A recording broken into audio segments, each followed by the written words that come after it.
क्या होता है, थोड़ा सा तेज चलेंगे इस चैप्टर में शुरुआत में, क्योंकि शुरुआत में तो क्या होता है कि हम लोग बड़ा धीरे धीरे चलते हैं और ये करते हैं, बाद में स्पीड बढ़ाते हैं, तो बाद में जहां डिफिकल्टी लेवल बढ़ता है तब स्पीड बढ़ जाती है। तो ग्रेजुअली स्पीड थोड़ा जहां डिफिकल्ट आएगा कम कर देंगे। अभी मामला सिंपल है और थियोरेटिकल है। यहां पे एक ऐसा डायग्राम बना है जो वैन डायग्राम जैसा है, और इसमें मैंने ऐसे बनाया कि एक ऐसे दुनिया में मोशन होते जिनका नाम रखा गया है पीरियोडिक मोशन। पीरियोडिक मोशन कौन से मोशन होते हैं, जो एक फिक्स्ड टाइम पीरियड के बाद अपने आप को रिपीट करते हैं। उन पीरियोडिक मोशंस में से कुछ ऐसे मोशंस होते हैं जो अपने आप को रिपीट तो करते हैं, लेकिन लेफ्ट राइट इधर उधर ऊपर नीचे, यानी कि एक पॉइंट के दो साइड में टू एंड फ्रो मोशन की तरीके से चेंज करते हैं अपने आप को। तीसरा मोशन, उन्हीं ऑसिलेशन में से कुछ ऑसिलेशन ऐसे हैं जिनका नाम सिंपल हार्मोनिक मोशन है। इस चैप्टर में हम एसएचएम के बारे में पढ़ेंगे। हालांकि हर एसएचएम ऑसिलेटरी होता है और हर ऑसिलेशन पीरियोडिक होता है, लेकिन इसका उल्टा ट्रू नहीं है। पीरियोडिक मोशन जो कि ऑसिलेशन ना हो, उसका एग्जाम्पल प्लैनेटरी मोशन है। एक प्लैनेट सन के चारों तरफ घूम के अपने मोशन को रिपीट कर सकता है, लेकिन वो किसी एक पॉइंट के टू एंड फ्रो नहीं चल रहा। मतलब ऐसे नहीं है कि पहले सन के लेफ्ट में जाता है फिर राइट में जाता है और सन के बीच में से गुजरता है, ऐसा नहीं है। वो चारों तरफ घूम रहा है, टू एंड फ्रो मोशन नहीं है। ऑसिलेशन एक कोई भी ऐसा मोशन है जिसमें ऑब्जेक्ट बस अपने मोशन को टू एंड फ्रो जाके रिपीट करे। उन्हीं ऑसिलेशन में, जैसे पेंडुलम को अगर 90 डिग्री खिसका के छोड़ दो तो इधर 90 से उधर 90 ऑसिलेट होता रहेगा, ये ऑसिलेशंस है। लेकिन इसी पेंडुलम को अगर स्मॉल एंगल से डिस्प्लेस करके छोड़ो तो ये जो छोटे एंगल वाला एकदम स्ट्रेट लाइन वाला जो चलता है, ये सिंपल पेंडुलम है और ये एसएचएम है। लेकिन सर पेंडुलम और पेंडुलम में तो कोई डिफरेंस नहीं, 90 डिग्री पर भी पेंडुलम है और 2-4 डिग्री 5 डिग्री पर भी पेंडुलम है, उसको एसएचएम क्यों कहते हैं? क्योंकि एसएचएम की कंडीशन अलग है, वो हमको अलग से सीखना है इस सवाल में, इस चैप्टर में। ऑसिलेशंस किसको कह रहे हैं? To and fro. मैं आपको एक एग्जांपल और बोलता हूं, to and fro. To and fro का मतलब है किसी एक पॉइंट के लेफ्ट राइट दोनों। जैसे देखो, एक ऐसा और ऐसा, अभी इसको सॉल्व भी करेंगे बच्चों। ऐसा और ऐसा बनाया, ऐसा ऐसा मतलब सर एक इंक्लाइंड प्लेन बनाया जो ऐसे घूमता हुआ फिर इधर भी इंक्लाइन हो गया।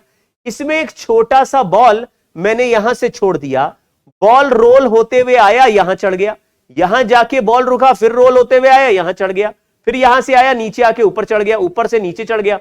तो ये इस पॉइंट के लेफ्ट और राइट दोनों तरफ बार बार अपने मोशन को रिपीट कर रहा है। एक तरफ को बोलते हैं टू, दूसरे तरफ को fro, to and fro, back and forth, back and forth, back and forth. तो अगर दोनों साइड मोशन हो रहा है तो हम बोलते हैं ऑसिलेशन। एसएचएम में भी तो सर दोनों साइड होता है। हां, हर ऑसिलेशन एसएचएम नहीं होता, हर एसएचएम ऑसिलेशन है। तो हर एसएचएम में back and forth, to and fro motion होगा, लेकिन वो उनकी कंडीशन अलग होगी, कंडीशन अलग होगी। तो कैसे कहेंगे कंडीशन को, किस तरीके से रीड करेंगे, किस कंडीशन में एसएचएम बोलेंगे, ये हमको सीखना है। तो एक एक करके हम, चाहो तो लिखो, नहीं तो लिखने की जरूरत नहीं है, अभी केवल समझना है। इसलिए ये जो लिखने वाला पोर्शन है, ये आप क्लास के बाद 15-20 मिनट लगा के इसको कंप्लीट करना नोट्स को। अगर आपकी राइटिंग स्पीड बहुत अच्छी है तो साथ साथ भी लिख सकते हो, मैं पढ़ देता हूं। When a body or a moving particle repeats its motion along a definite path after regular intervals of time, its motion is said to be periodic motion. The interval of time is called time period. यानी कि इसमें time period fix रहेगा। एक बार एक particle जिस time period में घूम गया, बार बार उसी टाइम पीरियड में घूमता रहेगा, टाइम पीरियड कांस्टेंट आ जाएगा, पीरियोडिक।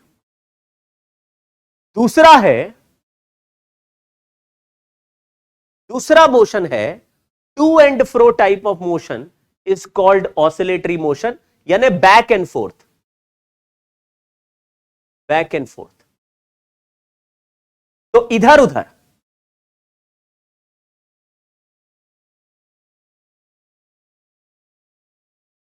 लेफ्ट राइट, ऊपर नीचे, अगर किसी पॉइंट के दोनों साइड में पार्टिकल टुचुक टुचुक और टुचुक और टुचुक ऑसिलेट करता रहेगा, डांस करता रहेगा, हम बोलेंगे यार ये तो पीरियोडिक मोशन भी है लेकिन ये ऑसिलेशन वाला पीरियोडिक है।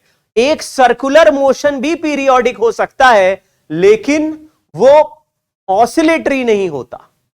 सर्कुलर मोशन पीरियोडिक हो सकता है लेकिन वो ऑसिलेटरी नहीं होता। तो हमारे घड़ी का जो आर्म्स होते हैं, जो सुइयां होती है, वो ऑसिलेटरी मोशन नहीं कर रही हैं, वो लेकिन पीरियोडिक कर रही हैं। हर 1 घंटे के बाद मेरा आर्स वाला हैंड एक राउंड पूरा कर ले रहा है। मान लीजिए ये इंक्लाइन प्लेन है θ1 एंगल का और इस तरफ एक इंक्लाइन प्लेन है θ2 एंगल का, बीच में बिल्कुल ऐसा स्मूथ सरफेस लगा दिया जिससे टक्कर ना हो। ये सारे जगह सरफेस एकदम स्मूथ है।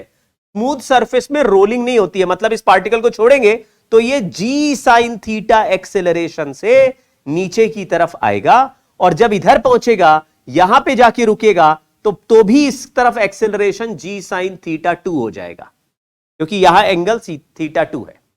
तो एक बार पार्टिकल ये नीचे आया, यहां से सरक के ऊपर गया, ऊपर से फिर नीचे आया, नीचे से सरक के ऊपर गया। सवाल पूछा find time period of oscillation, लेकिन ये एसएचएम नहीं है। क्यों नहीं है ये अभी आप सीख जाओगे। एसएचएम में 2 खास बात होती है। एक, उसका जो एक्सेलरेशन है वो कभी कांस्टेंट नहीं होता। जैसे इसमें इस तरफ जी साइन θ2 है और इस तरफ जी साइन θ1 है, मतलब पार्टिकल जब नीचे यहां आ जाएगा तो भी जी साइन थीटा एक्सेलरेशन होगा, यहां आ जाएगा तो भी जी साइन थीटा होगा, यहां पे होगा तब भी जी साइन थीटा, यहां पे जी साइन थीटा, यहां पे, तो हर जगह एक जैसा वैल्यू चल रहा है। ऐसे मोशन में कभी भी एसएचएम नहीं बोलते। एसएचएम का एक्सेलरेशन अलग टाइप का क्या है वो अभी सीखेंगे। दूसरा, एसएचएम में अंतर होता है ऑसिलेशन से कि एसएचएम छोटे डिस्प्लेसमेंट हो या बड़े डिस्प्लेसमेंट हो, टाइम पीरियड फिक्स आता है, यानी बदलता नहीं।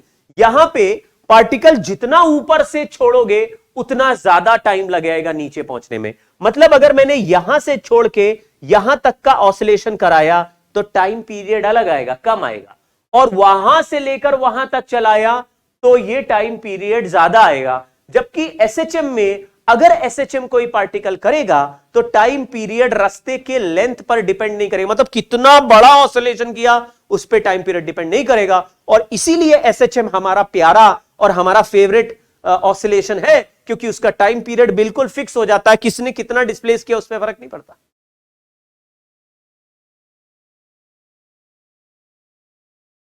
नहीं, अरे mg साइन थीटा लिया था, उससे m डिवाइड कर दिया, एक्सेलरेशन लिखा है यार। आप लोग ये कैसे गंदी बातें कर रहे हैं। अब मैं इस तरह के सवालों में थोड़ा सा सेंटी हो जाता हूं। क्यों? क्योंकि आप कह रहे हैं सर mg साइन थीटा लगता है। अरे लगता तो mg साइन थीटा फोर्स है ना, उसको मास से डिवाइड करके एक्सेलरेशन बना लिया जी साइन थीटा। अच्छा, अगर मान लीजिए ये हाइट h है तो यहां से यहां भी जहां रुकेगा वहां का भी हाइट h होगा क्योंकि पोटेंशियल एनर्जी दोनों जगह बराबर होगी जहां वेलोसिटी 0 है। अगर ये h है तो ये वाला लेंथ, बच्चों थोड़ा ध्यान देना, h बाय साइन थीटा हो जाएगा। कोई मुझसे पूछे नहीं कैसे हो जाएगा, क्योंकि एक राइट एंगल ट्राइंगल में हाइपोटेनियस का वैल्यू निकालना है और परपेंडिकुलर का वैल्यू h है। साइन थीटा 1 का फॉर्मूला जो होता है परपेंडिकुलर अपॉन हाइपोटेनियस होता है, तो L1 का value h by sine theta 1। ऐसे ही इस तरफ का एंगल θ2 है तो यहां की जो लंबाई बनेगी डिस्प्लेसमेंट की वो हो जाएगी h बाय साइन थीटा 2। तो इधर से नीचे उतरने का time ut plus half AT square से निकालेंगे तो हाफ AT स्क्वायर, तो यहां पे लिख देंगे 2L1 बाय A1। L1 की जगह देखो, L1 equal to half AT square है, उसको सॉल्व किया है, ये नीचे आने का टाइम लिख दिया, यहां से यहां आने का टाइम है 2L1 की जगह h बाय साइन थीटा 1 और a की जगह g साइन थीटा 1। ये आ गया टाइम नीचे उतरने का। ऐसे ही इधर से नीचे उतरने का टाइम t2 आ जाएगा, बस मैं थीटा 1 की जगह थीटा 2 लगा दूंगा, तो 2h by g sine square theta 2। अगर ये टाइम यहां से नीचे आने का है तो यहां से ऊपर तक जाने का भी टाइम t1 ही होगा, मतलब इस रास्ते में टाइम 2t1 और इस रास्ते में जाना और आना, इन दोनों का मिला के टाइम 2t2 होगा। तो ये पार्टिकल एक एक्सट्रीम पोजीशन से नीचे आया, फिर यहां पहुंचा, फिर नीचे आया और फिर अपनी जगह वापस पहुंचा। ऐसे में 2 बार ये रास्ता चलेगा, एक बार नीचे आते समय, एक बार ऊपर जाते समय, और इस रास्ते को भी 2 बार चलेगा, एक बार ऊपर जाते समय, एक बार नीचे आते समय। लेकिन कांस्टेंट एक्सेलरेशन में जाने का रास्ता और आने का रास्ता सेम टाइम रहता है। जैसे किसी पार्टिकल को ऊपर फेंक दे तो जितना टाइम तक ऊपर गया उतने ही टाइम में नीचे आएगा। इसका मतलब जितने टाइम में नीचे गया उतने टाइम में ही ऊपर जाएगा। तो अगर ये दोनों सेम टाइम पीरियड सेम है, ये 2t1 है, ये 2t2 है, तो total time period of SHM is 2t1 plus 2t2। अब इसमें t1 और t2 का वैल्यू उठा के रख देंगे तो आंसर आ जाएगा। इसको थोड़ा देख लो। लेकिन यह सवाल केवल यही सवाल है, हर ऑसिलेशन का टाइम पीरियड निकालना एक इंडिविजुअल सवाल है। उसमें कभी भी मतलब वो सिचुएशन देखनी पड़ती है कि कहां से चला, कहां पे पहुंचना है, और कांस्टेंट एक्सेलरेशन हो या SHM का एक्सेलरेशन का कहानी अलग होता है, वो अभी सिखाएंगे। उसके अलावा बहुत सारे मोशन है जिसमें ऑसिलेशन होगा। ये वाला जैसे ऑसिलेशन है, SHM नहीं।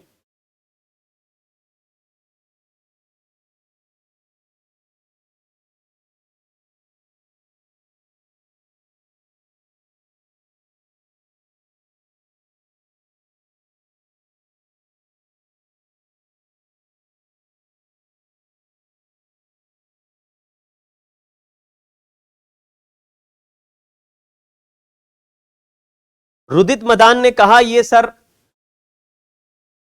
ये 2L/A कैसे आया? L इज इक्वल, यहां पे इनिशियल वेलोसिटी 0 है तो ut plus half AT square कर दिया। यार थोड़ा तो सस्पेंस रहने दिया करो, फिर इसको सॉल्व कर लो। ये स्पून फीडिंग हुई, स्पून फीडिंग।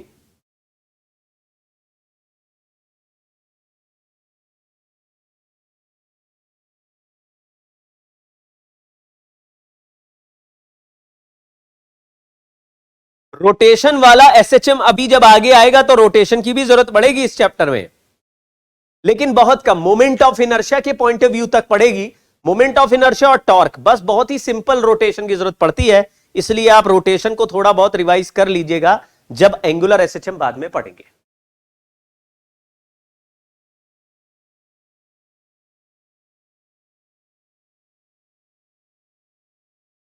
सात्विक का सवाल है SHM कौन से चैप्टर से रिलेटेड है? SHM अपना पूरा एक चैप्टर है यार, NCERT पढ़ लो ना। ऑसिलेशंस के नाम से, ऑसिलेटरी मोशन, ऑसिलेशन के नाम से एक चैप्टर दिया है। Oscillations, oscillations, SHM, oscillations, oscillations, oscillations, oscillations. चलिए अब सिंपल हार्मोनिक मोशन की बात कर रहा हूं मैं। उसके लिए आपको 2 चीजें पकड़नी है। पहले टाइप ऑफ SHM लिख दो, लीनियर SHM। लीनियर SHM में SHM एक स्ट्रेट लाइन पे होगा, अलोंग अ स्ट्रेट लाइन। ये स्ट्रेट लाइन हॉरिजॉन्टल, वर्टिकल कोई भी हो सकती है।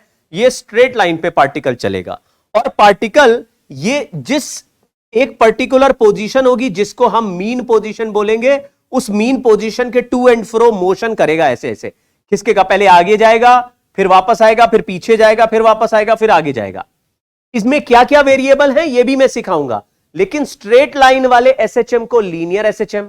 और अगर पार्टिकल गोल घूम घूम के ऑसिलेट कर रहा है, यानी एंगल के रिस्पेक्ट में घूम रहा है किसी एक्सिस के अबाउट, तो हम बोलेंगे उसको एंगुलर SHM। एंगुलर SHM में डिस्प्लेसमेंट, एंगुलर डिस्प्लेसमेंट होंगे। तो एंगुलर डिस्प्लेसमेंट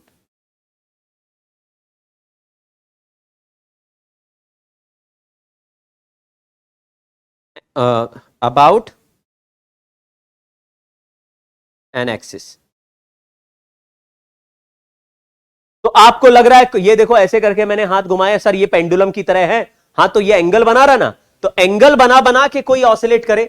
जैसे कि कोई एक ऐसा डिस्क है जिसमें मैंने स्प्रिंग लगा दिया, जिसको डिस्प्लेस करने से वो ऐसे पहले इधर घूमता है लेफ्ट में, फिर राइट में, लेफ्ट में घूमता है, राइट में घूमता है, ऐसे बार बार अपने मोशन को रिपीट कर रहा है। तो हम कहेंगे सर ये तो आगे पीछे जा नहीं रहा, लेकिन एंगल के टर्म्स में भी आगे पीछे अगर जा रहा है तो वो एंगुलर SHM की कैटेगरी में हो गया। और यहां पे लीनियर एसएचएम है। लीनियर मतलब स्ट्रेट लाइन पे एसएचएम होगा। दो तरह के एसएचएम मिलेंगे आपको। हमारा मेन अभी जो पॉइंट ऑफ कंसर्न होगा वो लीनियर एसएचएम होगा। तो हम पहले लीनियर एसएचएम को करेंगे। जब लीनियर एसएचएम की सारी प्रॉपर्टी हमारे को समझ में आ जाएगी और क्लियर हो जाएगी, तो लीनियर वाले वेरिएबल्स की जगह एंगुलर वाले वेरिएबल्स चिपका देंगे और उसको सॉल्व करने की जरूरत नहीं पड़ेगी, सीधा लीनियर एसएचएम की कहानियों से ही सॉल्व हो जाएगा। तो हमें मेन सॉल्व करना है लीनियर एसएचएम।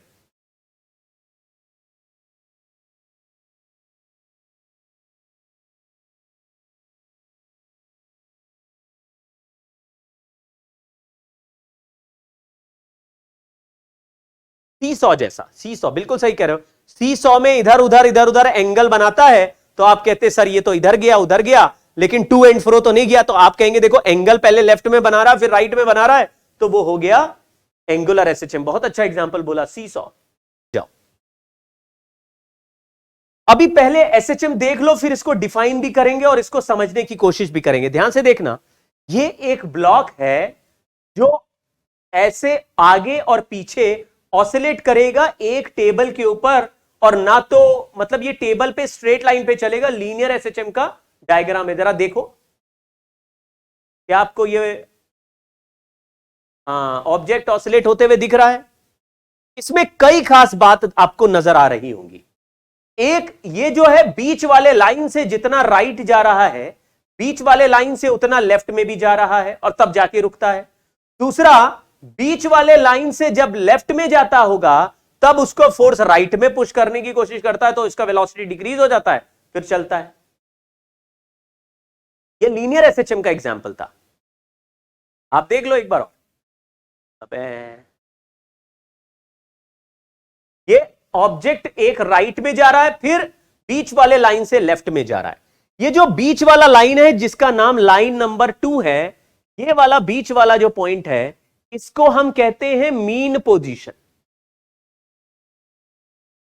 अभी किसको क्या क्या कहते हैं ये नेक्स्ट स्लाइड में बहुत एक्सप्लेन करके लिखा हुआ है। आपको कुछ लिखना नहीं है नेक्स्ट स्लाइड से, लेकिन केवल एक बार पढ़ लेना है, फिर मैं अगले स्लाइड में उसको फिर से बताऊंगा तो आपको समझ लेना, लेकिन पढ़ लेना है। और एक लेफ्ट वाला एक्सट्रीम है और एक राइट वाला एक्सट्रीम है। जो सबसे दूर की पोजीशन है वो एक्सट्रीम पोजीशन है, एक्सट्रीम पोजीशन। ये वाली और ये वाली एक्सट्रीम पोजीशन है, और बीच वाली पोजीशन मीन पोजीशन है। चलिए एक एक करके थोड़ा सा देखते हैं कि कोई भी पार्टिकल एसएचएम करेगा तो उसका मोशन दो पर्टिकुलर पॉइंट्स के, एक पॉइंट के टू एंड फ्रो होगा। एक ऐसा पोजीशन होगा सबसे राइट में जहां इसका वेलोसिटी 0 हो जाएगा, ये इसका एक्सट्रीम पोजीशन है। और एक मीन पोजीशन से लेफ्ट में भी एक ऐसा पॉइंट होगा जहां वेलोसिटी 0 हो जाएगा, वो उसका दूसरा एक्सट्रीम पोजीशन है। और ये वाला पॉइंट जहां पे ये पार्टिकल बीच में रहेगा दोनों एक्सट्रीम पोजीशन के, इसका नाम मीन पोजीशन है, मीन पोजीशन। तो आप जरा पढ़ लो, मीन पोजीशन लिखा है, it is a point where net force on the particle is 0। यानी कि अगर पार्टिकल को मीन पोजीशन पे छोड़ दे तो वो अपने आप ऑसिलेट नहीं करता। अगर एक पेंडुलम में ऐसे सस्पेंड करके छोड़ दूं ऐसे टांगा और छोड़ दिया, तो वो टंगा रहेगा, वो सस्पेंडेड रहेगा, लेकिन अपने आप ऑसिलेट नहीं होगा। तो मीन पोजीशन पार्टिकल की फेवरेट पोजीशन है, वहां पे वो रहना चाहता है। वो ऑसिलेट कब करता है? अगर तुमने मीन पोजीशन से राइट में खिसका के छोड़ा तो उस पे एक ऐसा फोर्स लगता है जो उसको मीन पोजीशन की तरफ पुश करता है। अब फोर्स यहां तक धक्का देके लाएगा तो मीन पोजीशन पे आने पर इसकी वेलोसिटी बढ़ जाएगी। जब ज्यादा वेलोसिटी इसके पास आ जाएगी तो उस वेलोसिटी से वो आगे चला जाएगा, लेकिन जैसे ही आगे जाएगा फोर्स फिर से कहेगा कि तुम वापस मीन पोजीशन की तरफ जाओ।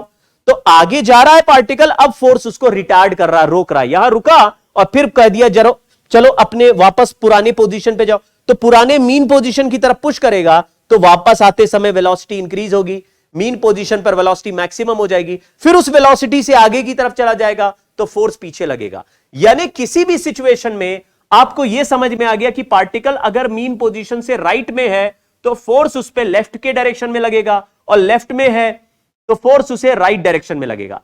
अब पार्टिकल राइट जाता हुआ है और फोर्स लेफ्ट में लग रहा है, तो यहां तक वेलोसिटी डिक्रीज होगी, यहां वेलोसिटी जीरो हो जाएगी, फिर यहां जीरो हो जाएगी, लेकिन फोर्स लेफ्ट में ही लग रहा है, तो यहां से धीरे धीरे पार्टिकल का स्पीड लेफ्ट की तरफ बढ़ेगा, मीन पोजीशन में इसका वेलोसिटी मैक्सिमम हो जाएगा लेफ्ट की तरफ, या मैक्सिमम उधर से आ रहा है तो मैक्सिमम हो जाएगा राइट की तरफ।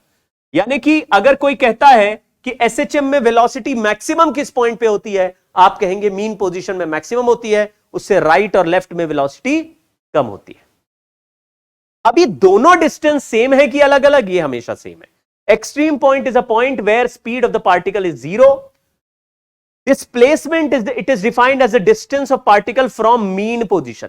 यानी अगर बीच का कोई भी जगह की पोजीशन पूछ रहे हैं तो उसका मीन पोजीशन से जो डिस्टेंस है उसको डिस्प्लेसमेंट कहते हैं। डिस्प्लेसमेंट का सिंबल एक्स है और एक्स हमेशा मीन पोजीशन से। तो अगर कोई कहता है एक पार्टिकल का डिस्प्लेसमेंट 3 सेंटीमीटर है, मतलब आपको हमेशा बाय डिफॉल्ट क्या लेना है? मीन पोजीशन से 3 सेंटीमीटर है। अगर कोई कहता है एक पार्टिकल का डिस्प्लेसमेंट 5 सेंटीमीटर है, तो आपको कहां से लेना? आपको कहना मीन पोजीशन से 5 सेंटीमीटर आगे है। राइट साइड वाले डिस्प्लेसमेंट को हम पॉजिटिव लेंगे, लेफ्ट साइड वाले डिस्प्लेसमेंट को हम नेगेटिव लेंगे, और मीन पोजीशन को x इक्वल टू 0 लेंगे। तो अभी ये लाइन फिर से ड्रॉ कर दूंगा, लेकिन ये सारे पॉइंट एक बार पढ़ लो, एक बार पढ़ लीजिए, पढ़ो।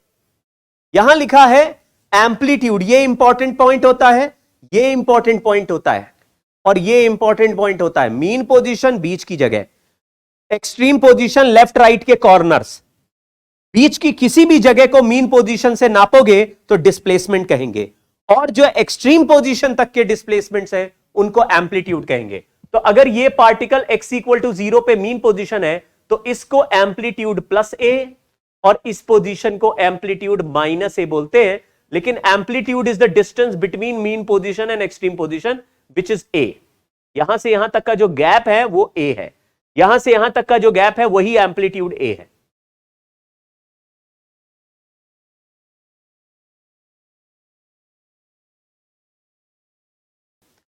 पांचवा पॉइंट है फ्रीक्वेंसी। फ्रीक्वेंसी मतलब एक पार्टिकल जब टू एंड फ्रो मोशन करेगा तो 1 सेकंड में कितनी बार अपने मोशन को रिपीट करेगा।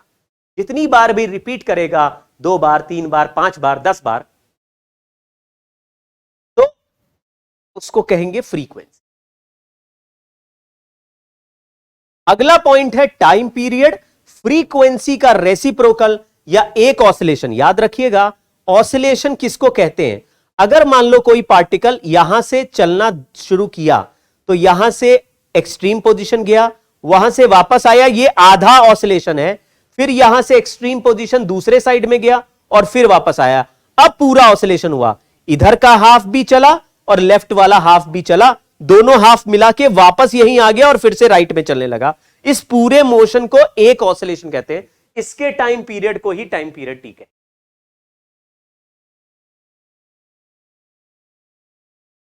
यहां फ्रिक्शन काइनेटिक फ्रिक्शन नहीं हो सकता, क्योंकि काइनेटिक फ्रिक्शन से एनर्जी लॉस हो जाती है। एनर्जी लॉस होने से ऑसिलेशन कम होने लगते हैं। यहां पे दोनों साइड एम्पलीट्यूड बराबर रहने हैं। एक ऑसिलेशन में भी वही, दूसरे के बाद भी वही, तीसरे के बाद भी वही, चौथे के बाद भी वही, यानी फ्रिक्शन नहीं होना चाहिए, तभी तो वापस रिपीट करेगा।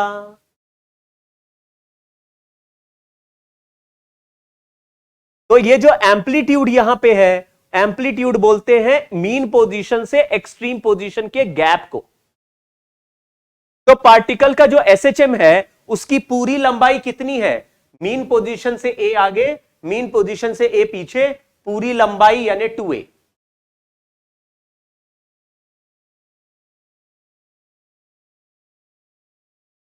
चलिए, काइनेमेटिक्स ऑफ एसएचएम पढ़ने के पहले मैं एक बार और आपको बता देता हूं कंडीशन ऑफ एसएचएम क्या है।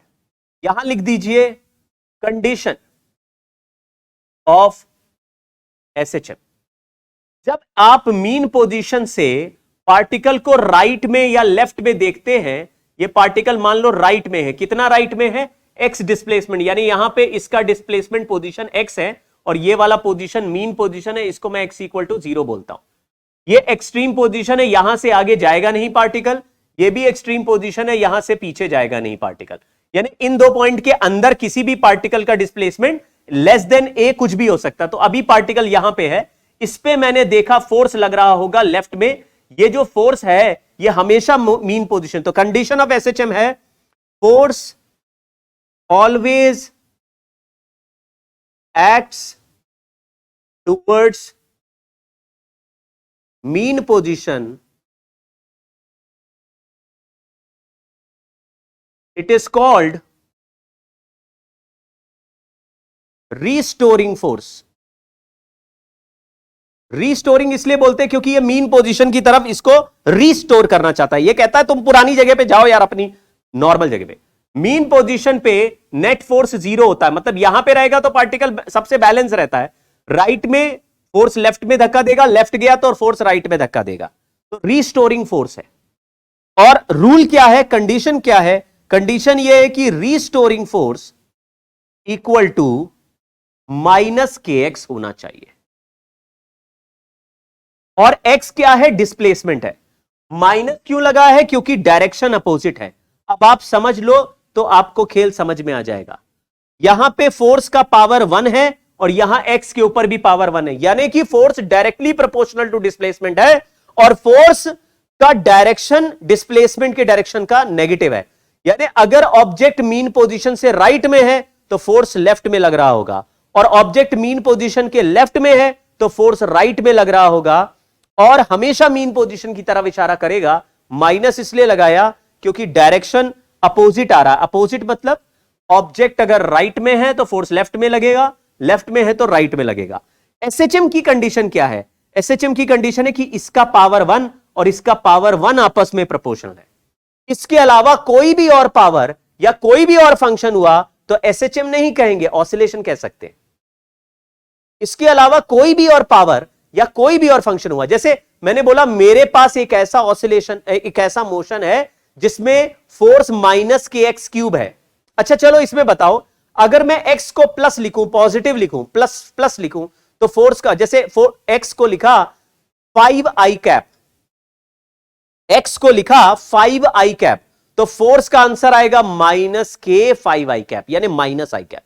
अगर मैंने x को लिखा माइनस 5i कैप, मैंने x की जगह लिखा माइनस 5i कैप, तो फोर्स का आंसर आएगा प्लस के 5i कैप। प्लस क्यों हो जाएगा, क्योंकि माइनस अलग से लगा है। तो 5i कैप वाले पोजीशन में जाओगे तो फोर्स माइनस आई कैप में लग रहा होगा, और माइनस आई कैप में जाओगे तो प्लस आई कैप में लग रहा होगा। के क्या है, के प्रोपोर्शनैलिटी कांस्टेंट है, स्प्रिंग कांस्टेंट नहीं। के एक प्रोपोर्शनैलिटी कांस्टेंट है, इसको हम फोर्स कांस्टेंट भी कहेंगे। फोर्स कांस्टेंट प्रोपोर्शनैलिटी कांस्टेंट है, ये स्प्रिंग कांस्टेंट नहीं है। स्प्रिंग कांस्टेंट हो सकता है लेकिन एसएचएम केवल स्प्रिंग में नहीं होता, अलग अलग जगह होता है, तो हर जगह स्प्रिंग कांस्टेंट तो लगा दोगे। एफ के नीचे मैंने रीस्टोरिंग लिखा, RESTORING ऐसे लिख दो, रीस्टोरिंग। अगर फोर्स रीस्टोरिंग है तो और उसका वैल्यू माइनस के एक्स है तो ये एसएचएम हो जाएगा। माइनस केवल डायरेक्शन के लिए लगाया है, अगर आपको डायरेक्शन अलग से दिख रहा है और फोर्स प्रोपोर्शनल टू एक्स का पावर 1 दिख रहा है तो एसएचएम लिख देना। माइनस लिखना जरूरी नहीं है, माइनस केवल डायरेक्शन रिप्रेजेंट करने के लिए मैंने लिखा है। जैसे हम फ्रिक्शन को भी माइनस में लिख देते थे कि अगर वेलोसिटी राइट में है तो फ्रिक्शन -10 लग रहा है, तो आप कहते थे माइनस, फोर्स नेगेटिव थोड़ी ना होता है, फोर्स नेगेटिव वेलोसिटी के अपोजिट था, यहां पे पोजीशन के अपोजिट।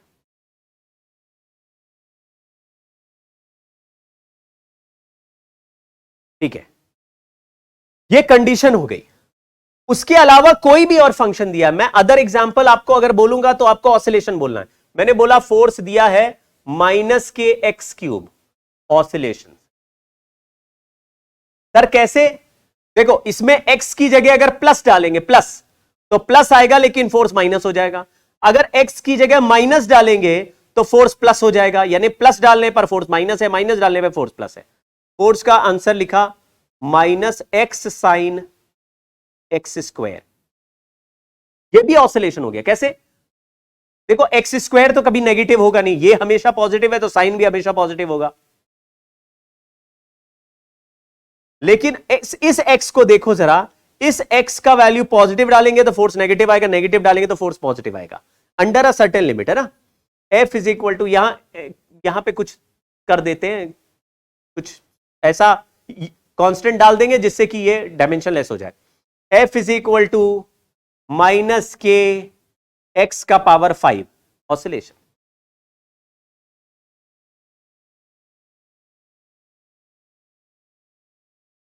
बुक में एक एग्जाम्पल की तरह लिया होगा, इसलिए कांस्टेंट के को स्प्रिंग कांस्टेंट बोल रहा होगा। जो मैं कह रहा हूं वो बात सुनो तो भाई, आपने एक बार बुक पढ़ी है, मैंने हजारों बार पढ़ी है। जो मैं कह रहा हूं वो बात मान लो कि ऐसा हो सकता है कि आपका इंटरप्रिटेशन और मेरा इंटरप्रिटेशन बुक का अलग हो। वहां पे एक एग्जाम्पल से समझाएगा तो आपको बोल देगा यहां के का वैल्यू स्प्रिंग कांस्टेंट है, लेकिन ये नहीं कहेगा कि हमेशा एसएचएम में के का मतलब स्प्रिंग कांस्टेंट है। ऐसा नहीं लिखा होगा कि हमेशा कहीं भी एसएचएम करे स्प्रिंग नहीं भी हो। अबे तो जब स्प्रिंग ही नहीं, एक पेंडुलम को मैंने ऑसिलेट करा दिया, तुमने बोला के की जगह सर स्प्रिंग कांस्टेंट लेना था, वो के तो दिख ही नहीं रहा इसमें।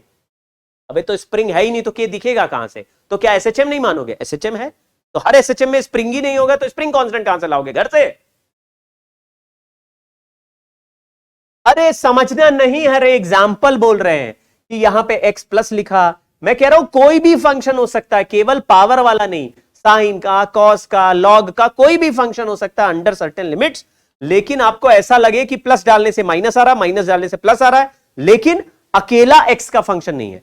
यहां पे पावर 1 से 1 मैच करेगा तब एसएचएम, उसके अलावा कोई भी और फंक्शन बना दिया तो ऑसिलेशन।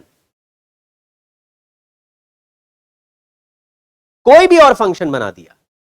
तुम लोगों को कुछ भी बताने से डरता हूं मैं। देखो minus k x upon x square plus 4 ऐसा लिखा। ये क्या है? एसएचएम है कि ऑसिलेशन? बोलो, ये एसएचएम है कि ऑसिलेशन है? बोलो, एसएचएम है कि ऑसिलेशन है? बोलो। आप कहेंगे सर देखो एफ का पावर 1 और x का पावर 1 आपस में आ रहे हैं। अभी आपस में कैसे आ रहे हैं? नीचे एक्स स्क्वायर कौन देखेगा? तो हाँ सर ये तो ऊपर भी x है नीचे भी x है, तो ये डायरेक्टली प्रोपोर्शनल तो नहीं है। लेकिन अगर मैं x को प्लस डालूं, प्लस, तो फोर्स का आंसर माइनस आ रहा है, और x की जगह माइनस डालूं तो फोर्स का आंसर प्लस आ रहा है। हाँ सर इधर माइनस डालते हैं तो फोर्स प्लस आता है और प्लस डालते हैं तो माइनस, मतलब ये ऑसिलेशन तो है, प्लस का माइनस, माइनस का प्लस, लेकिन पावर 1 से 1 अकेला मैच होना चाहिए, वैसा नहीं है तो एसएचएम नहीं है। तो इसको कहेंगे ऑसिलेशंस बट नॉट एसएचएम।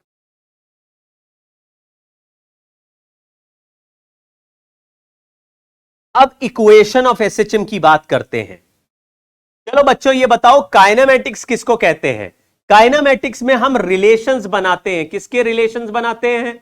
हम आपस के रिलेशन थोड़ी ना बनाते हैं, हम डिस्प्लेसमेंट, वेलोसिटी, एक्सेलरेशन, टाइम के रिलेशन बनाते हैं। सर ये काइनेमेटिक्स तो सुना सुना शब्द लग रहा है। एक बार हमने मोशन इन 1D में काइनेमेटिक्स यूनिफॉर्म एक्सेलरेशन का देखा था कि अगर यूनिफॉर्म एक्सेलरेशन से कोई पार्टिकल चलता है तो उसके इक्वेशन बनाए थे v is equal to u plus AT. तो वहां पे केवल रिलेशन बना रहे थे, वेलोसिटी का एक्सेलरेशन और टाइम के साथ रिलेशन, डिस्प्लेसमेंट का एक्सेलरेशन और टाइम के साथ रिलेशन, वेलोसिटी का एक्सेलरेशन और डिस्प्लेसमेंट के साथ रिलेशन।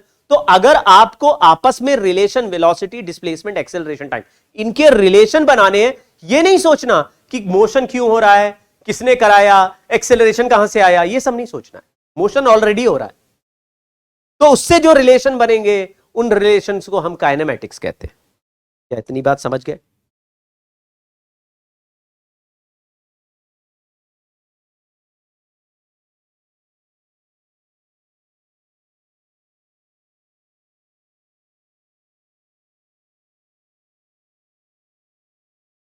तो काइनेमेटिक्स में कुछ इक्वेशंस बनाते हैं, तो हम लोग इक्वेशंस ऑफ एसएचएम बनाएंगे।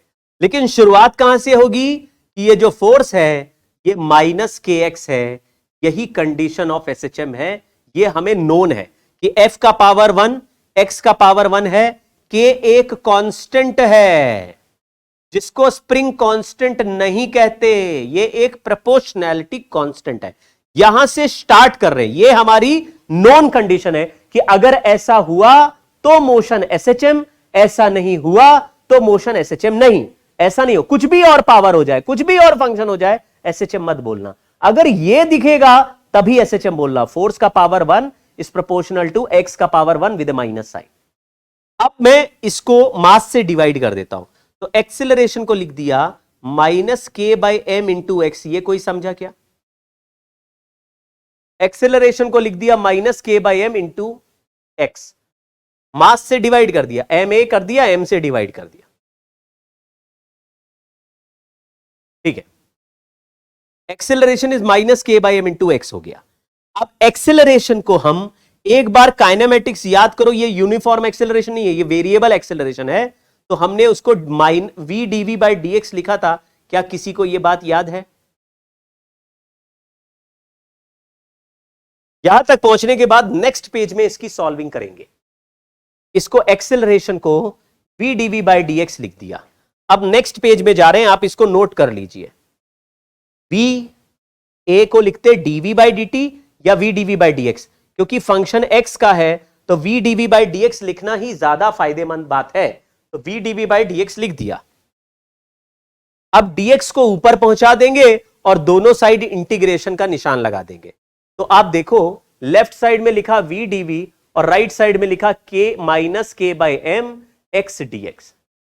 अब इसको दोनों साइड इंटीग्रेशन कर दिया, k और m कांस्टेंट है तो उसको बाहर रख दिया, k और m कांस्टेंट है उसको बाहर रख दिया। अब एसएचएम में जरा चेक कर लेते हैं, क्योंकि एक लिमिट अगर पता होती है तो दूसरा आंसर आ जाता है। ये x इक्वल टू 0 है, ये x equal to plus a है, यहां पे x equal to minus a है, यहां पर वेलोसिटी 0 है, यहां पर भी वेलोसिटी 0 है। तो मैंने ऐसे सोचा कि अगर x के इंटीग्रेशन लिमिट में a लिख दूं यहां, तो यहां वेलोसिटी को 0 लिख सकते, क्योंकि a हो या प्लस a हो या माइनस a, वेलोसिटी का वैल्यू करस्पॉन्डिंग 0 है। और यहां पे x की जगह x लिख देंगे और वेलोसिटी की जगह v लिख देंगे, तो ये वेलोसिटी आ जाएगा x पर, क्योंकि 0 वेलोसिटी a पर।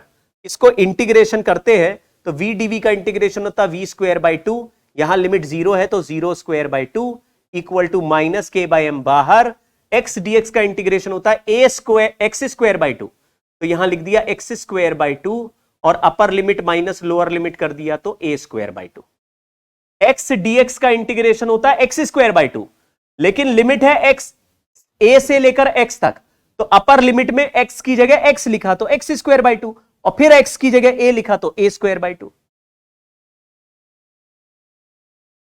चलिए 0 हटा दिया, इसको पलट दिया, माइनस अंदर भेज दिया, वेलोसिटी का 2 और 2 काट दिया, वेलोसिटी का वैल्यू आया √k/m√a² - x²। ये एक जबरदस्त फॉर्मूला है which we have to remember, लेकिन k और m दोनों कांस्टेंट हैं, इसलिए मैं इन दोनों को मिला के एक नया सिंबल बना रहा हूं और उस सिंबल को अपने मर्जी से एक नया नाम ओमेगा दे रहा हूं। सर ये ओमेगा तो एंगुलर वेलोसिटी जैसा था, यहां पे भी इसका मीनिंग कुछ कुछ एंगुलर वेलोसिटी जैसा ही बनेगा, लेकिन इसको बोलते हैं एंगुलर फ्रीक्वेंसी है, अभी इसको ओमेगा बोलना है, यहां पे ओमेगा लिख दूंगा। तो वेलोसिटी का आंसर आया ω√a² - x²। यहां पे k भी कांस्टेंट था, मास भी कांस्टेंट है, रूट भी कांस्टेंट है, तो इस पूरे टर्म को एक नया सिंबल से लिख दिया है और इस सिंबल का रीजन अभी बताऊंगा, लेकिन आपको वो सिंबल बाद में यूज नहीं करना पड़े, इसलिए अभी से ही बता के इस रिजल्ट को याद रखना है बच्चों। ये इंपॉर्टेंट रिजल्ट हो गया, डायरेक्ट सवाल आएगा।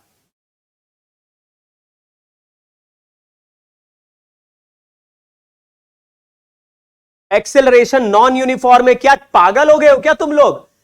फोर्स प्रोपोर्शनल टू डिस्प्लेसमेंट है, फोर्स बदल रहा है तो एक्सेलरेशन भी बदल रहा है, तो फिर ये सवाल क्या पूछ रहे हो सर एक्सेलरेशन कांस्टेंट है कि नॉन यूनिफॉर्म है? अरे कांस्टेंट एक्सेलरेशन का काइनेमेटिक्स हम पहले चैप्टर में पढ़ चुके हैं, जिसमें 3 इक्वेशन होती थी, v = u + at constant acceleration, s = ut + ½ t²। अबे जब वो कांस्टेंट एक्सेलरेशन के केसेस हम पढ़ चुके हैं और यहां पर भी कांस्टेंट ही होता तो हम ये दोबारा क्यों पढ़ रहे होते? बिल्कुल ना लायक निकले क्या तुम लोग? यहां पे अलग है ना, तभी तो इक्वेशन बना रहे, दूसरी आ रही है। क्या ये v = v² = u² + 2as आ रहा है? क्या ये इक्वेशन पहले से आपने पढ़ी हुई है कि हाँ सर ये तो फर्स्ट, ये तो वही वाली होगी? देखो ऐसे करेंगे सर, v² = u² + 2as, वही तो आ रही है सर, v² आ तो रहा है।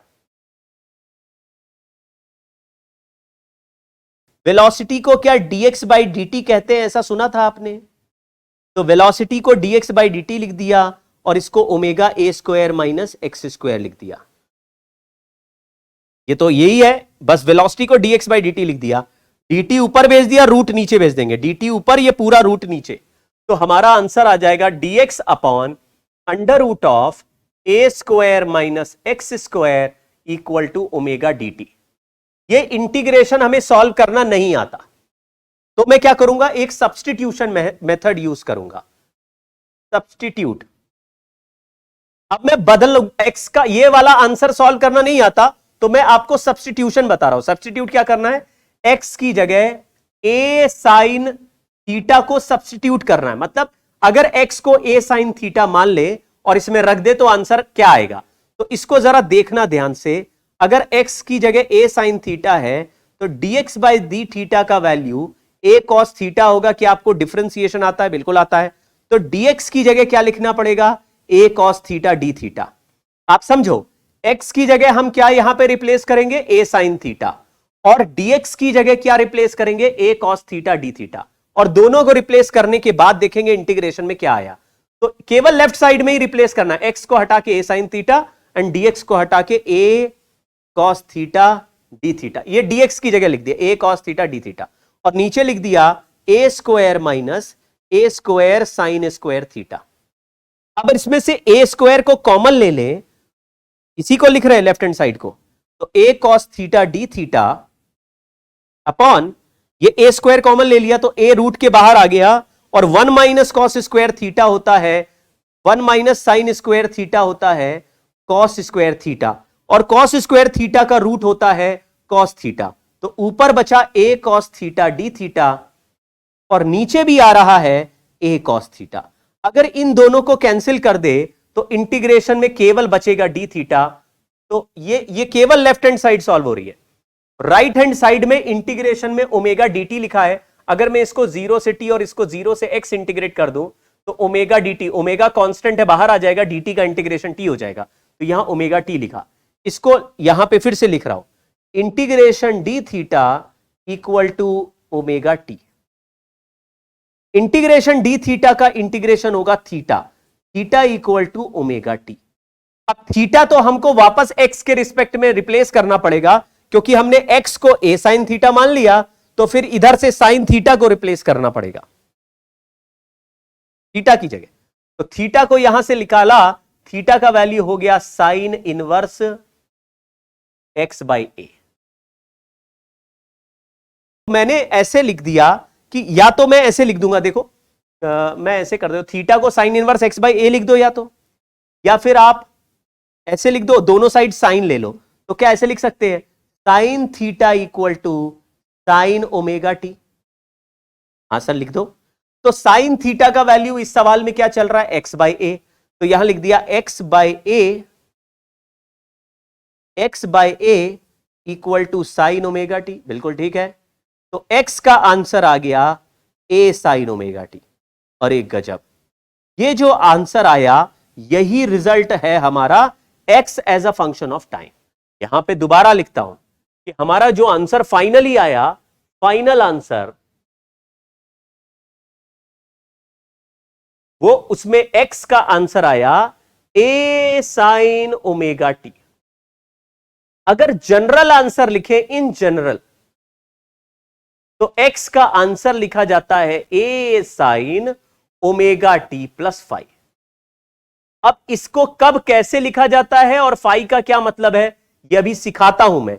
अभी घबराना नहीं है, थोड़ा मैथमेटिकल हो गया है, लेकिन ये रिजल्ट आ गया।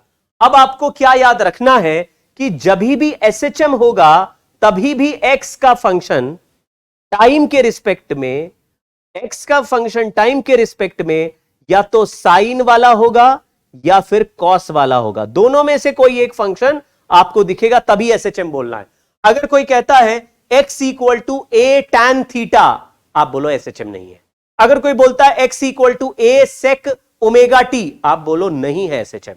आपको कोई और फंक्शन टाइम के रिस्पेक्ट में बना दे, जैसे x equal to A E raise to power omega T, SHM नहीं है।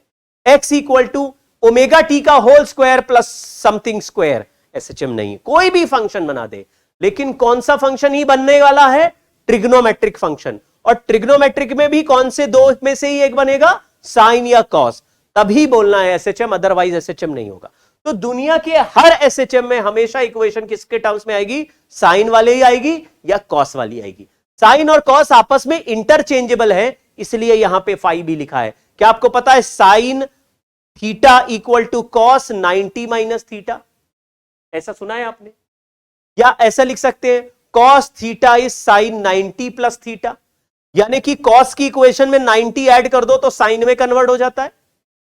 तो आपको एक ही इक्वेशन कॉस वाला साइन में, साइन वाला कॉस में, आपस में इंटरचेंजेबल है, लेकिन हर एसएचएम की इक्वेशन को आपको किस में लिखना है? या तो साइन में देखना है या कॉस में। अगर किसी सवाल में साइन या कॉस की इक्वेशन दी हुई है एक्स और टी के बीच में, तो आपको उसको एसएचएम बोलना है, अपने आप पहचानना है। वहां पे कोई बताने नहीं आएगा कि साइन आ गया एसएचएम लिख दो।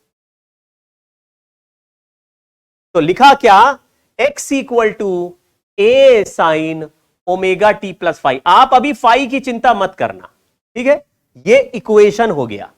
अब अगर मैं इसको डिफरेंशिएट कर दूं तो वेलोसिटी का फंक्शन, डिफरेंशिएशन समझना, A omega cos omega T plus phi है। याद रखिए जिस तरह से x में साइन या कॉस कुछ भी हो सकता है, उसी तरह से v में अगर साइन है तो कॉस हो जाएगा, अगर यहां कॉस है तो साइन हो जाएगा, माइनस भी आ सकता है क्योंकि कॉस का डिफरेंशिएशन माइनस साइन है। तो आप लोगों को यही पकड़ना है कि साइन और कॉस में कुछ भी हो सकता है। एक साइन है तो दूसरा कॉस हो जाएगा, दूसरा कॉस है तो पहला ये वाला साइन हो जाएगा। एक्सेलरेशन का फंक्शन बनाएंगे तो minus A omega square sine omega T plus five. I think आपको ये समझ में आ रहा होगा कि एक बार और डिफरेंशिएट किया तो ओमेगा एक बार और टी के साथ वाला ओमेगा कांस्टेंट बाहर आ जाएगा चेन रूल से, ओमेगा बाहर आ गया तो ए ओमेगा स्क्वायर हो गया, लेकिन कॉस का माइनस साइन होता है तो माइनस बाहर और आ गया, ये हो गया। अब इसको देखो ए साइन ओमेगा टी, ये जो ए साइन ओमेगा टी है वो तो एक्स है, तो एक्सेलरेशन को मैंने लिखा माइनस ओमेगा स्क्वायर और ए साइन ओमेगा टी की जगह एक्स लिख दिया। सर ये भी तो एक्सेलरेशन का एक रिलेशन आ गया, बिल्कुल आ गया, लेकिन ओमेगा को लिखा था रूट के बाय एम, तो एक्सेलरेशन को लिख दिया minus k by m into x, omega square है, रूट हट गया, k by m into x, और एम ए को लिख दिया माइनस के एक्स। क्या जहां से चले फुल सर्कल पे वहीं लौट आए कि नहीं लौट आए? Life comes full circle. जो कंडीशन थी, मैंने बोला सबसे पहली कंडीशन एसएचएम की क्या है? F is equal to minus k x. तुमने बोला और क्या कंडीशन है? Acceleration is equal minus k x by m. तो क्या फाइनल आंसर में फिर से वहीं लौट आई? इधर को सॉल्व करके वापस वहीं आ गए। ये हमारा एक रिलेशन, ये हमारा दूसरा रिलेशन, ये हमारा तीसरा रिलेशन, ये हमारा चौथा रिलेशन। तो सर हमारा पांचवा रिलेशन क्या है? v is equal to omega under root of a square minus x square. ये हमारा पांचवा रिलेशन। ये 5 रिलेशन आपको याद रखने ही है हर हालत में, तभी इस चैप्टर के काइनेमेटिक्स के सवाल सॉल्व कर पाओगे। पांचों याद रखना है। अब इनके ग्राफ बना लेते हैं, उसके बाद इसके अंदर इक्वेशन में क्या क्या सीखने लायक बात है और ये इक्वेशन को कैसे इंटरप्रेट करना है ये भी सिखाता हूं। ये 5 रिलेशंस बच्चों याद रखना, 4 इधर 5वां इधर, 4 इधर 5वां इधर, याद रखना बहुत अच्छे से, आज ही रट लेना। और याद करने का तरीका मैंने आपको सिखाया 50 बार कि जैसे आपको ये मान लीजिए इक्वेशन मिली और इसको याद करने में आपको थोड़ा सा चैलेंज हो रहा है, थोड़ा 1-2 बार ध्यान से देखो, मन में 1-2 बार बोल के देखो और घर में जो सामने दिखे उसको बताओ कि भाई एसएचएम में मोशन क्या होता है? पार्टिकल बार बार रिपीट करता है, मतलब मीन पोजीशन से राइट में जाएगा, फिर वापस आएगा, फिर लेफ्ट में जाएगा, फिर वापस आएगा, फिर राइट में जाएगा, वापस आएगा। तो ये ऐसे करके वाइब्रेशन जिसको बोलते हैं वही मोशन हो रहा है, लेकिन अगर आगे गया या पीछे गया तो वेलोसिटी बदलती है, और वेलोसिटी का फंक्शन है omega under root of a square minus x square. Velocity का फंक्शन है omega under root of a square minus x. Omega क्या है? Omega root k by m है, वो अलग से कांस्टेंट है, उसको भी अभी सीखेंगे। अभी इस इक्वेशन को इंटरप्रेट करना सिखाता हूं, अभी सिखाता हूं, सब्र करो, ठहरो, बताते हैं, लेकिन इक्वेशंस को याद करो।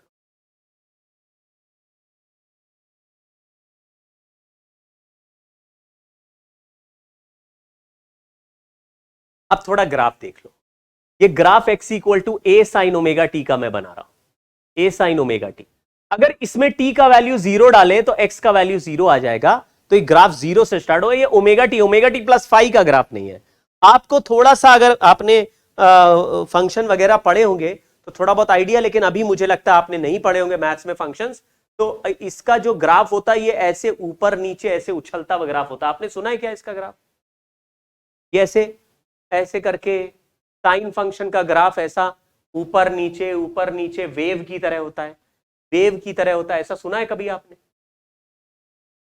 इस ग्राफ में ये पॉइंट x इक्वल टू 0 मतलब t इक्वल टू 0 पे पार्टिकल का पोजीशन x इक्वल टू 0 है, फिर पार्टिकल x इक्वल टू 0 पे आया, यानी 0 से a तक गया, ये जगह प्लस a है, 0 से इसका डिस्टेंस a तक गया, a से वापस आ गया, यानी कि अगर SHM के पॉइंट ऑफ व्यू से देखें तो पार्टिकल आगे गया और आगे जाके फिर ये वापस आ गया, इतना हो गया, ये वाला टाइम इतना, यहां आगे गया a तक और a से वापस 0 पे आ गया, a से आगे गया a तक और फिर 0 पे आ गया, फिर यहां क्या दर जा रहा है? माइनस ए पे जा रहा है, तो अभी 0 से माइनस ए की तरफ जाएगा, माइनस ए से घूमता हुआ वापस आ जाएगा, तो माइनस ए से घूमता हुआ वापस आ गया, तो ये पूरा एक साइकिल हो गया, यहां तक के टाइम को टाइम पीरियड टी कह रहे हैं। कोई बात समझा क्या? और ये जितनी बार भी रिपीट होता रहेगा टाइम पीरियड का वैल्यू सेम रहेगा, यानी यहां पे 2t, जितना टाइम के बाद एक हुआ साइकिल कंप्लीट उतने ही टाइम में दूसरी बार होगा, यानी तुम SHM देखते रहोगे पार्टिकल लेफ्ट राइट बार बार अपने आप को रिपीट कर रहा है, लेकिन एक बार पूरा रिपीटेशन में टाइम t है तो नेक्स्ट टाइम भी टाइम t, नेक्स्ट टाइम भी टाइम t, नेक्स्ट टाइम भी टाइम t, ऐसे।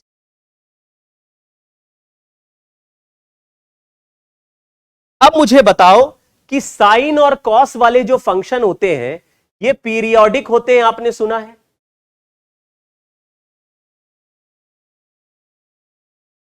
और इनका पीरियड 2 पाई होता है, यह भी सुना है?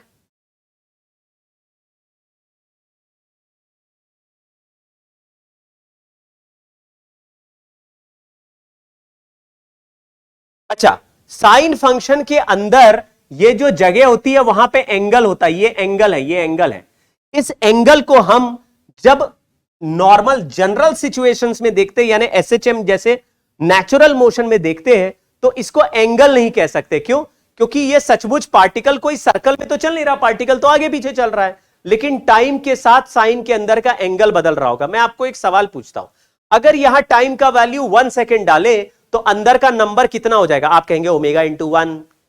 मैंने बोला अगर t इक्वल टू 2 डाल दे तो ओमेगा इंटू 2, अगर अंदर का टाइम की जगह 3 सेकेंड डाल दे तो ओमेगा इंटू 3, अगर अंदर का टाइम 4 सेकेंड डाल दे तो तुम कहोगे ओमेगा इंटू 4।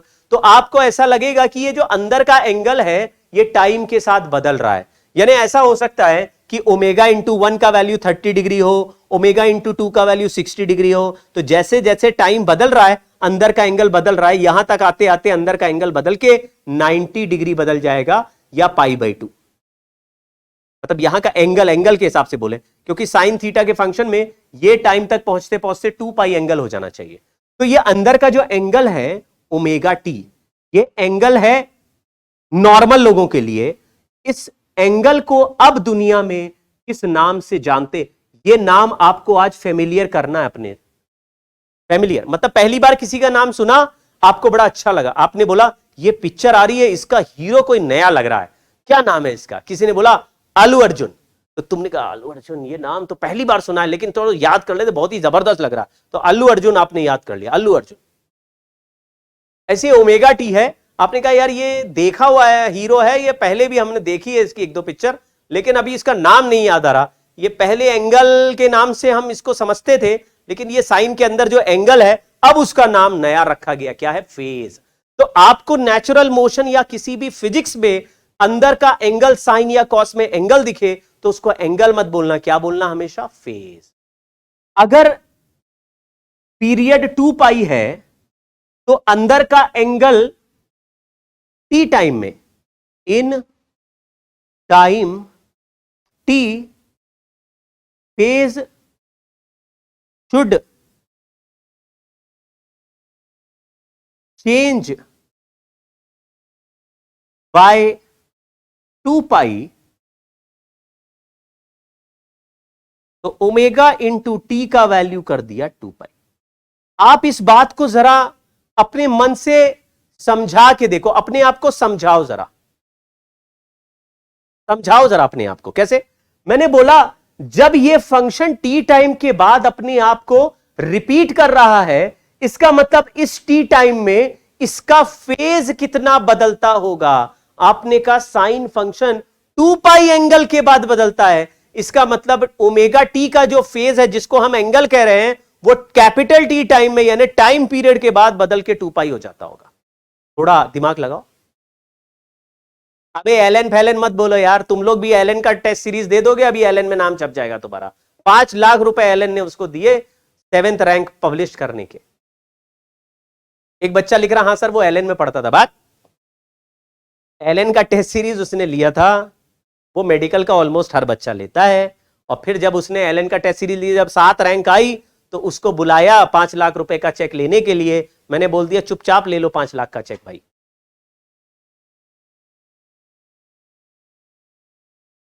तो टी टाइम में कितना एंगल बदल जाएगा? ओमेगा टी को एंगल कहते हैं और इस एंगल का वैल्यू कैपिटल टी टाइम में 2 पाई हो जाना चाहिए, तभी तो वैल्यू बदलेगा। तो क्या हम ऐसा कह सकते हैं कि t is equal to 2 pi by omega? ये बात अगर यहां पे हमने पकड़ ली तो बहुत मजा आएगा। अब मैं इसको यहां ऊपर लिख देता हूं कि time period of SHM T is equal to 2 pi by omega, और ओमेगा को अभी अभी हमने लिखा था रूट के बाई एम, तो यहां पे हो जाएगा m बाई के। m क्या है? मास है। m क्या है? मास है। और k क्या है? और k फोर्स कांस्टेंट या प्रोपोर्शनैलिटी कांस्टेंट है, स्प्रिंग कांस्टेंट नहीं, प्रोपोर्शनैलिटी कांस्टेंट है।